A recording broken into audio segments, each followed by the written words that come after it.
Man rīta rutīna ir pamosties no rīta, aizvest mazo dēliņu uz bērnu dārzu un tad atbraukt mājās, visticamāk ātri ieskriet dušā un ķerties jau pie dienas darbiem. Mani sauc Andis, es PVC sāku kā praktikants un tagad es strādāju nodokļu komandā kā projektu vadītājs. Ikdienā es strādāju ar transfercenu jautājumiem, kas nozīmē, ka es palīdzu starptautiskām uzņēmumu grupām noteikt, kādas cenas ir jāpiemēro par pakalpojumiem vai precēm darījumos ar citiem saistītiem uzņēmumiem. Sākotnēji PVC es pievienojos ar domu, ka šis būs lielisks atspērienu punkts manai karjerai. Transfercenu noteikšana ir kļuvusi par ļoti aktuālu starptautisko nodokļu jautājumu.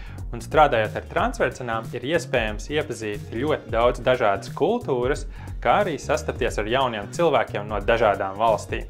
Tāpat ir iespējams uzzināt par to, kā uzņēmumi darbojas no iekšienes. Es ieguvu bakalaura grādu Eiropas biznesa studijās, un šīs studijas man palīdzēja attīstīt analītisko domāšanu, kā arī es uzzināju informāciju par to, kā darbojas dažādi uzņēmuma biznesa procesi. Tomēr par transfercenām es biju kā balta lapa. Atnākot uz PVC, es iemācījos visu, ko es tagad zinu par transfercenām un arī nodokļiem, apmeklējot dažādas apmācības Lietuvā, Polijā un arī Spānijā. Kāpēc man patīk darbs PVC?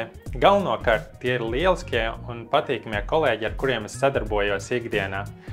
Man ir paveicies, ka man ir bijuši tik labi mentori, kas man ir atbalstījuši visus šos gadus, kamēr es strādāju PVC, un pateikuši arī grūtos brīžos, kā labāk virzīties uz priekšu, lai es varētu sasniegt savus mērķus. Darbs transfercenās sniedz gan finanšu, gan juridisko izpratni, tāpēc šeit ir iespējams iegūt plašas zināšanas un kļūt par jomas ekspertu.